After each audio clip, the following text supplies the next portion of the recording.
questions on testing available not just to those in hospital with symptoms, but also NHS workers. By tomorrow, the government wanted to get to 10,000 COVID-19 tests today. Our most recent figures are from Thursday. They had just short of 8,000 in a day. Well, there is the news conference. Let's have a listen in.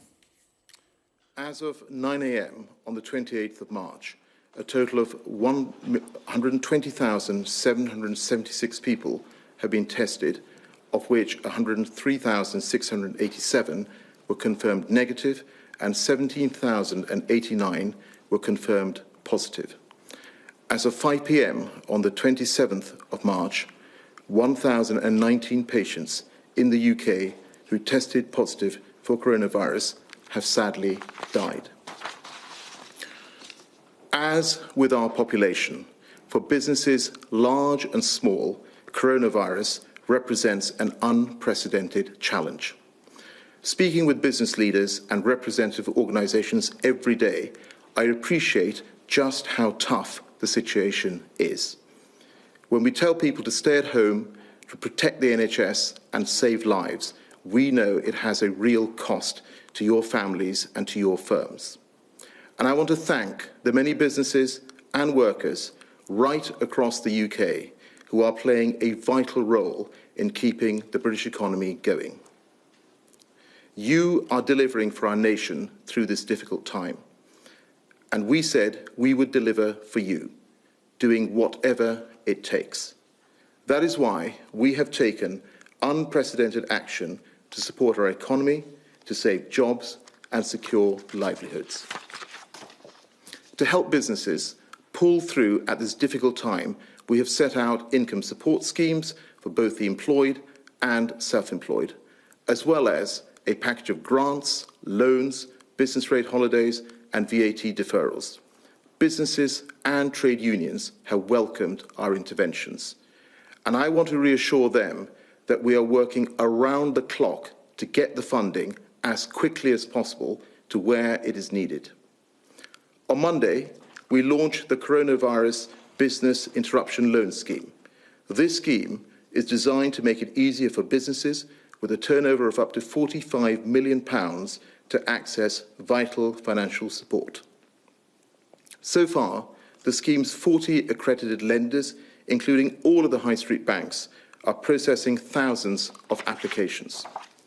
This week, I provided guidance to English councils on the grants to our smallest businesses, including those operating in the retail, hospitality and leisure sectors. The first tranche of funding arrived with the English councils yesterday, and I want to ensure that the grant money is with businesses as soon as possible, providing direct funding support to almost 1 million businesses across our country. Now, whilst our companies have requested financial support, they have also asked us to look to ease the burden of regulation at this challenging time. And we have responded to that request. Yesterday, we brought forward legislation to temporarily suspend some competition rules in the supermarket sector and in the operation of Isle of Wight ferries. From retailers sharing delivery vans to ferry operators coordinating staff, these measures will allow firms to work together to deliver vital services to the public more effectively at this time. We've also introduced measures to ensure that workers who have not taken all of their statutory annual leave due to COVID-19 will now be able to carry that entitlement over into the next 2 years. This will protect staff from losing out, whilst providing businesses with flexibility when they need it most. Earlier this week, together with Companies House, we announced that over 4 million businesses will be granted a 3-month extension to the filing of their accounts through a fast-track online process. Over 10,000 businesses have already successfully applied for this extension. And we will continue to monitor the company's abilities to meet the range of other filing obligations they have under the Companies Act, and we will provide further extensions if needed. I recognise just how hard employees, business owners and directors are working to keep their companies going. It is crucial that when the crisis passes, as it will, we are ready to bounce back. And so today, I want to announce more measures which are designed to give businesses greater flexibility as they face the current crisis, to help them emerge intact the other side of the COVID-19 pandemic. We will introduce measures to improve the insolvency system, which provides the legal options for companies running into major difficulties. Our overriding objective is to help UK companies which need to undergo a financial rescue or restructuring process to keep trading. These measures will give those firms extra time and space to weather the storm and be ready when the crisis ends, whilst ensuring that creditors get the best return possible in the circumstances. The changes to the insolvency regime will include new rules to make sure companies undergoing restructuring can continue to get hold of supplies and raw materials. And there will be a temporary suspension of wrongful trading provisions for company directors to remove the threat of personal liability during the pandemic. This provision will have retrospective effect from the 1st of March. However, to be clear, all of the other checks and balances that help to ensure directors fulfil their duties properly will remain in force. We will bring forward legislation in these areas at the earliest opportunity. We will also put in place measures to ensure that companies required to hold annual general meetings can do so flexibly in a manner which is compatible with the best public health guidance. This might include postponing or holding the AGM online or by phone using only proxy voting. In addition, we are also introducing a range of measures to boost the supply of personal protective equipment, such as face masks, to protect frontline NHS staff. And we're removing administrative barriers to the production of hand sanitizer. By reducing the amount of red tape, new suppliers and businesses that produce ingredients for safe hand sanitizer will be able to bring their products to market in a matter of days. Companies including Brewdog and Ineos have already stepped forward to offer their services. I'm incredibly proud of how businesses and individuals across our great nation have risen to the challenge posed by COVID-19. Whether it is offers from companies coming forward to support the ventilator challenge, or more than 700,000 people signing up to volunteer for our brilliant NHS, or those in the public and private sector working hard to keep our country safe and moving. Britain is meeting the challenge, working together in a joint endeavour to get through this pandemic. And be in no doubt, the government will continue to fight tooth and nail to protect lives and livelihoods everywhere in this country, as we stand shoulder to shoulder with our people and our businesses. Thank you. We will now move to the question and answer session. I think the first question is from the BBC, from Dominic Hughes. Dominic, please. Yes, good afternoon. Questions mainly for Professor Powis, I think. How full are intensive care units in London and around the UK at the moment? Are there any hospitals that have run out of beds or are close to capacity? How many spare ventilator beds do we still have? And then on testing, has testing of NHS staff who are currently having to self-isolate, has that started now? How many tests have currently been done? Thanks. So thank you very much. So on the question of ITU capacity, as you know, the NHS has been working incredibly hard to increase the capacity beyond the 4,000 or so beds that we typically have. And that has been pursued firstly in London, although work is going on all over the country, because as you are also aware, the infection has spread a bit quicker in London. So we are not at capacity yet within London, but beds are being opened all the time to produce that extra surge capacity. So in the first instance, we are using theatres and recovery areas. So those are areas in hospitals where anaesthetic machines, ventilators are already used for surgery and can be readily adapted to take critically ill patients. And that has already occurred. You may have seen some of that in London hospitals. And that's almost doubling the capacity that we have already. We are not using it at the moment, but clearly the number of patients is increasing each day, so we are expanding that capacity in advance. You will also have seen the plans at the NHS Nightingale in East London to initially bring on another 500 beds if they are needed. And we aim to get that up and ready for patients next week. So at the moment, I'm confident the capacity is there. We have not reached capacity, and I'm also confident that capacity is expanding, particularly in London, so that we keep ahead of increase in patient numbers. Thank you. And on the testing, as the Chief Executive of the NHS said yesterday, it is absolutely critical that we now begin to introduce testing for staff. And as I've said before, just to explain, that's really important for two reasons. Firstly, because if we have staff at home, either self-isolating themselves or in quarantine because a member of the family has symptoms, if it turns out that it's not because of coronavirus and we can bring that staff member back, that is really important for the workforce, particularly in critical areas such as critical care clinicians or emergency department clinicians. And those are the groups, paramedics as well, I should say, that we will be focusing on first. And secondly, because if they are positive, when they do come back, they can be confident they will have some immunity. And that will be really important going forward as we understand which parts of the workforce have had this virus and are therefore likely to be immune. So as Simon Stevens said yesterday, we are now beginning, as we ramp up testing, which we're doing all the time, to use that extra capacity over and above that which we need for patients to start to test NHS staff. So we're working with NHS organisations as I speak to ensure that that testing will be available over the next few days for their critical staff.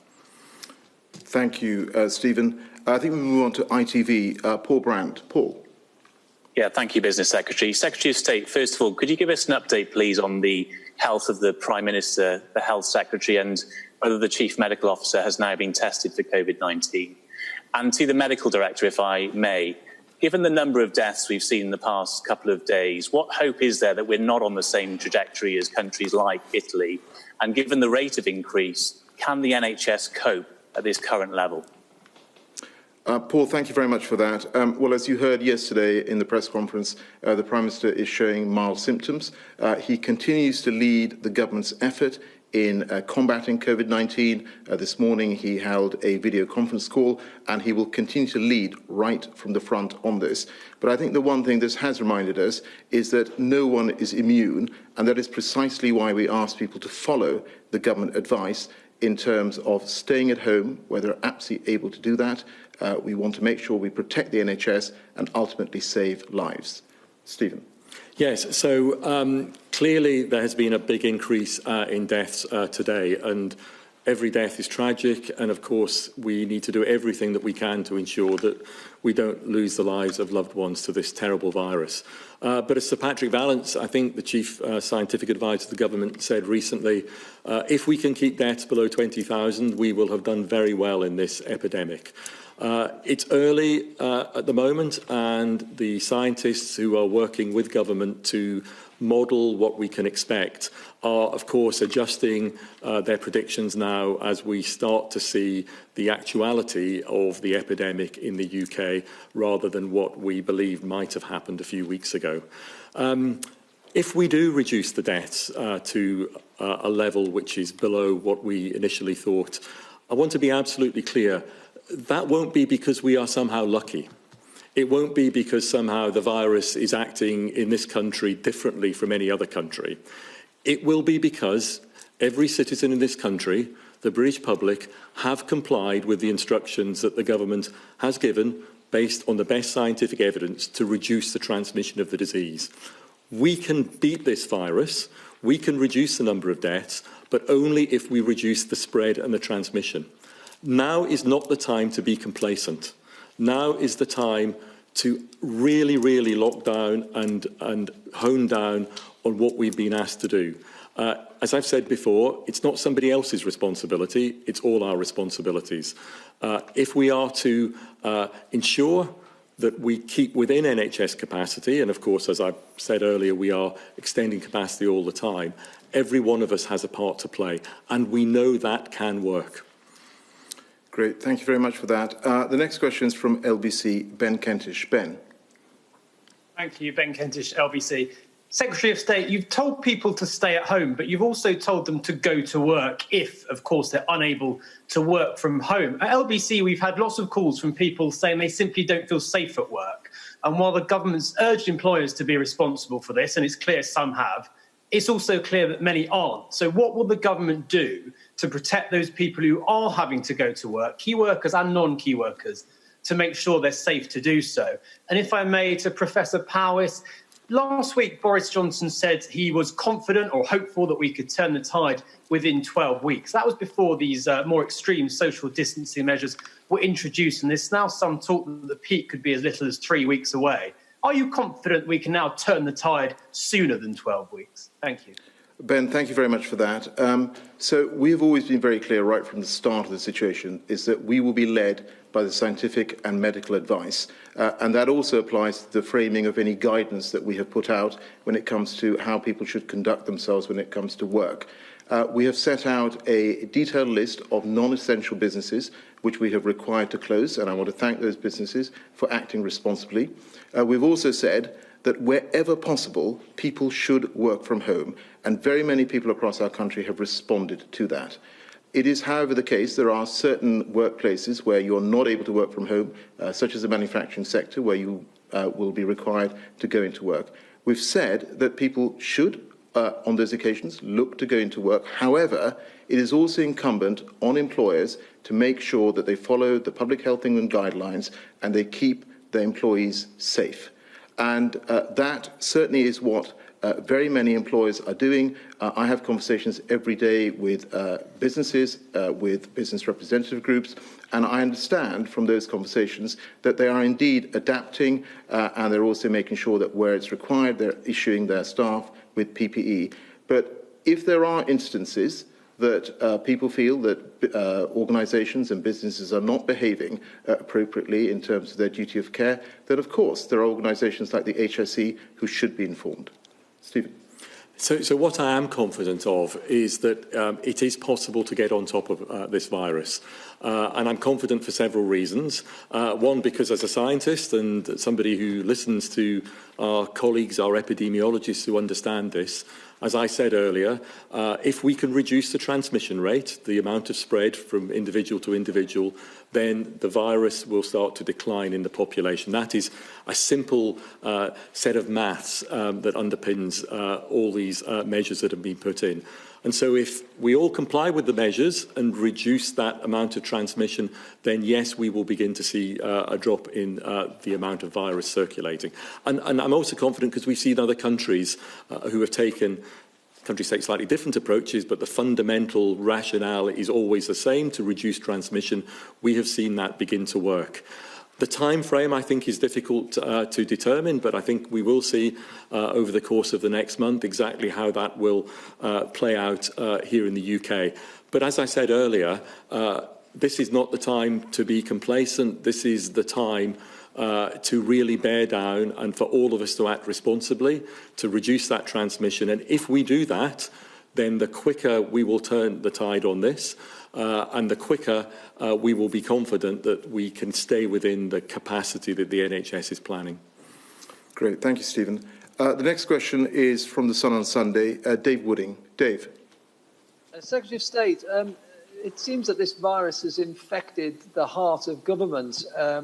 One could be forgiven thinking that with the Prime Minister ill and members of his cabinet and officials, that some of them are going down like flies. How can you run an effective government when it's rampant at the very heart of Westminster? And of course, if this is infecting the NHS at similar levels, what does that mean for the treatment of people who are suffering from this virus?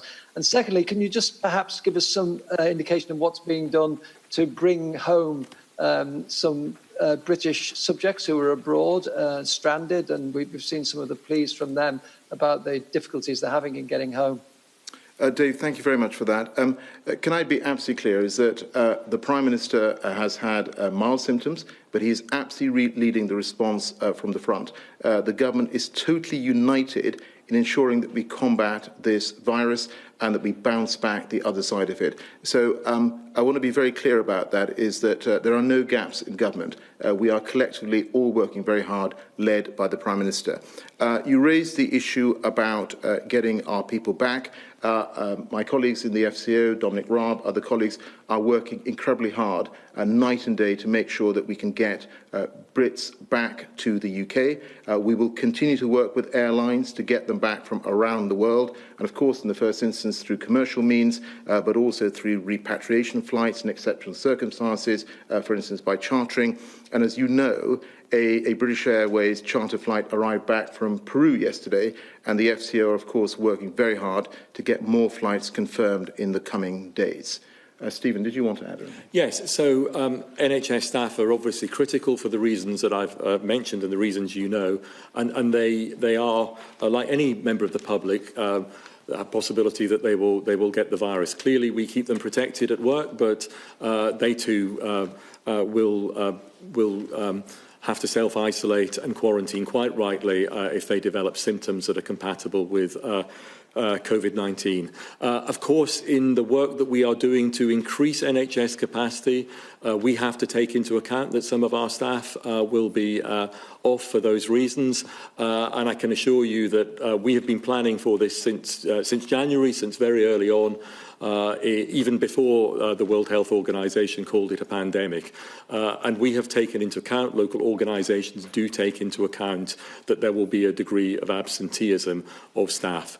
And as I also said earlier, that's the reason that rolling out testing to NHS staff, which is what we are doing now, is the critical first step in ensuring that where staff don't have COVID-19, they can come back to the workforce as quickly as possible.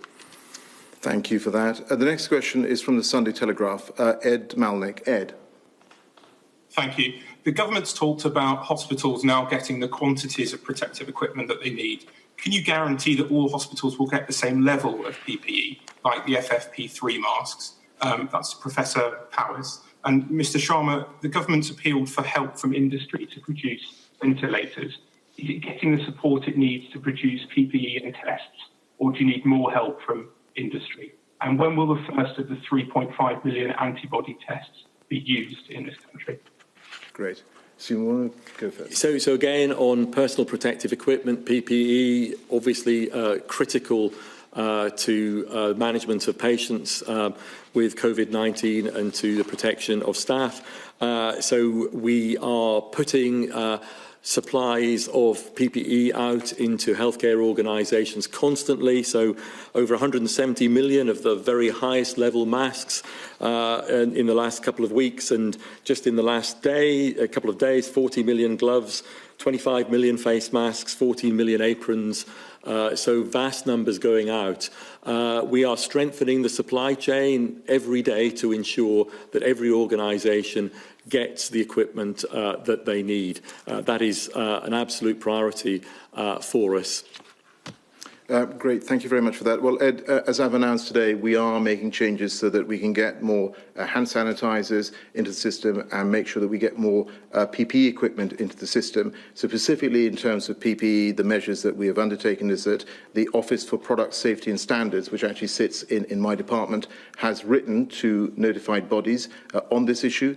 The notified bodies are the ones that are recognised as experts who test products for safety requirements, and we have asked them to prioritise the testing of any new PPE supply as a matter of priority. We want to put PPE testing to the front of the queue. Thank you. I think we have one final question from the Mail on Sunday. Brendan Carlin. Brendan. Good afternoon. Could I ask Professor Powers, first of all, on the subject of the latest study by Imperial College suggesting that we could be on course for a much lower number of deaths than at first feared. Does that align with the government's own thinking? Is that something modelling that you yourself agree with? And a question, if I can, to the Secretary of State. Can I ask you've spoken of fighting today, fighting the pandemic tooth and nail and doing everything you can. As far as many people abroad, British citizens abroad, are concerned, that looks a bit, that may ring hollow, as it looks as though we're lagging behind other countries in getting our citizens back. Aren't you concerned about that? So on the modelling, I think I alluded to this in a previous answer. So, of course, the government is very much basing the response in this country, quite rightly in my view, on the best scientific advice. And the Imperial Academic Group and a number of other academic groups are providing some of the scientific underpinning. That is managed through the Scientific Advisory Group for Emergency, SAGE, a group you might have heard of, chaired by the government's Chief Scientific Advisor, Sir Patrick Vallance. And that group will take account of a number of inputs from various academic groups, including colleagues at Imperial. But as I said earlier, and the number of deaths that arise out of this epidemic in the UK, if it's less than 20,000, as Sir Patrick Vallance said, that would be a good result, although every death, as I've said, is absolutely a tragedy. But we shouldn't be complacent about that. Although that would be a good result, it will only happen if we stop the transmission of the virus. And I sound like a broken record player on this, but it really is the way that if we're going to get to the numbers of deaths that you're talking about, it doesn't happen by luck. It's not just chance. It's because of the actions that you take, that I take, that we all take to reduce the transmission of the virus. So it is possible to get on top of this virus, but you do that by stopping the transmission. That's the basis of social distancing. That's what the government has introduced on the best scientific advice. That's what other countries have done.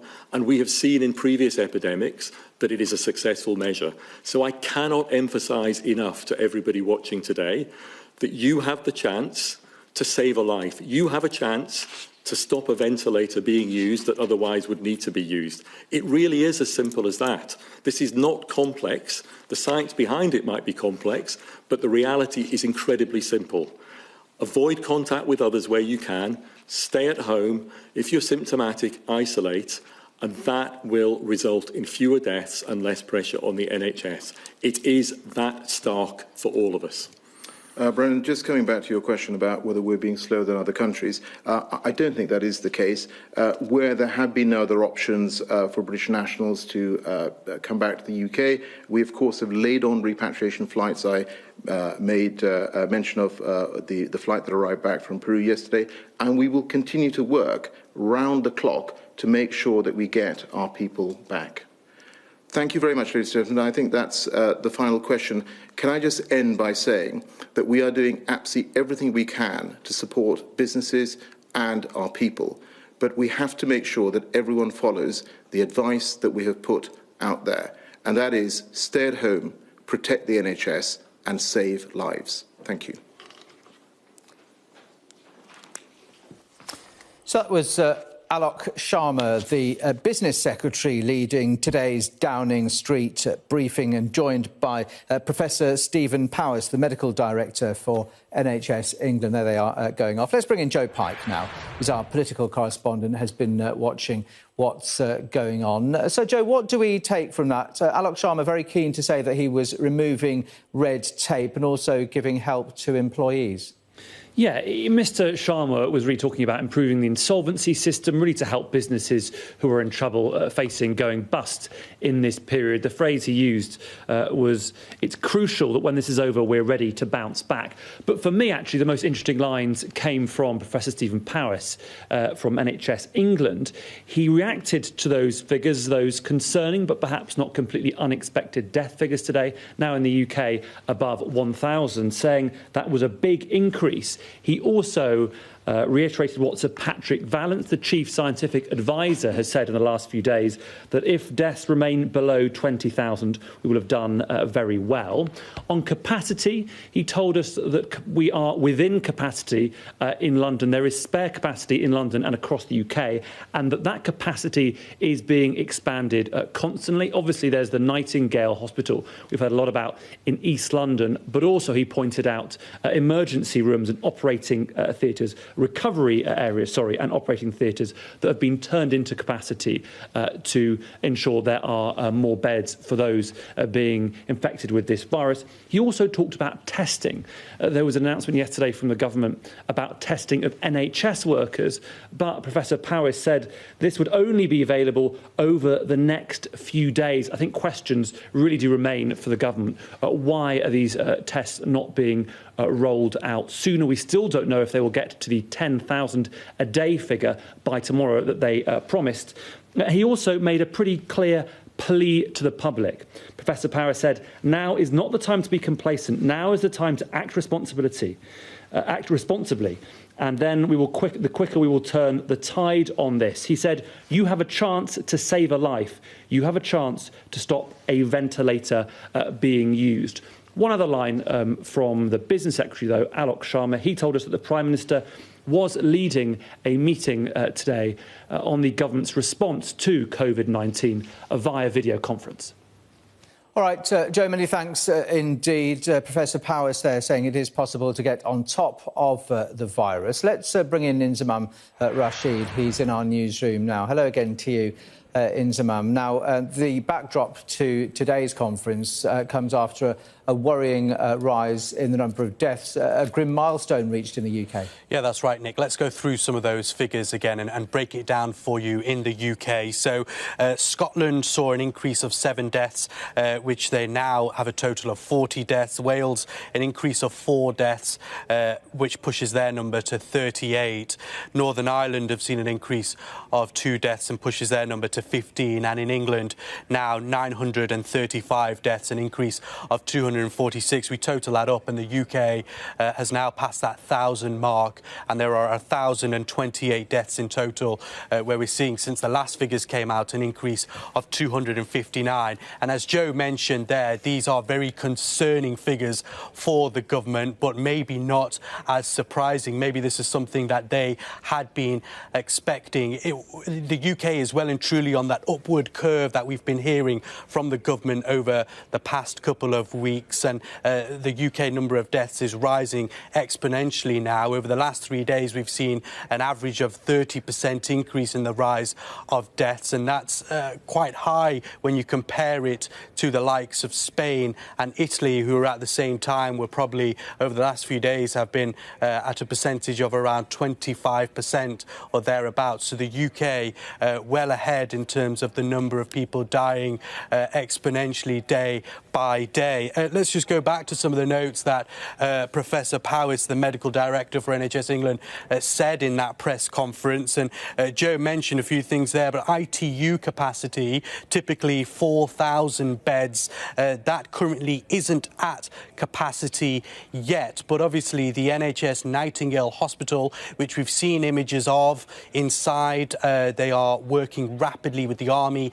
and the NHS to put that together. He said that that should be up and ready for patients by next week. They also say that they're starting to actually see the situation, the actuality of the situation of coronavirus in the UK happening right now. So he's probably talking about the peak of coronavirus in the UK is beginning very, very soon, and the actuality of the situation right here is beginning. But they go back to that point that Sir Patrick Vallance made last week, saying that 20,000 deaths and less than 20,000 deaths in the UK will essentially be a good result for the UK. Those deaths are increasing exponentially. We've seen another hike in deaths in the UK today, but obviously less than 20,000 for the government. They see that as a good result. And just going back to some of the final notes that Professor Powis said there as well, this was a direct appeal to the public, Nick. He said that you have a chance to save a life, the chance for one less ventilator to be used. This really is a desperate plea to the public. They're saying to prevent transmission of COVID-19, we really have to adhere to the social distancing rules that the government have been talking about for the past week. And in order for less people to be contracting COVID-19 and essentially for those deaths to come down, people must follow those social distancing rules. But obviously, this really is a concerning number, 259 further deaths in the UK, and those numbers are rising, and they say it could be just weeks away.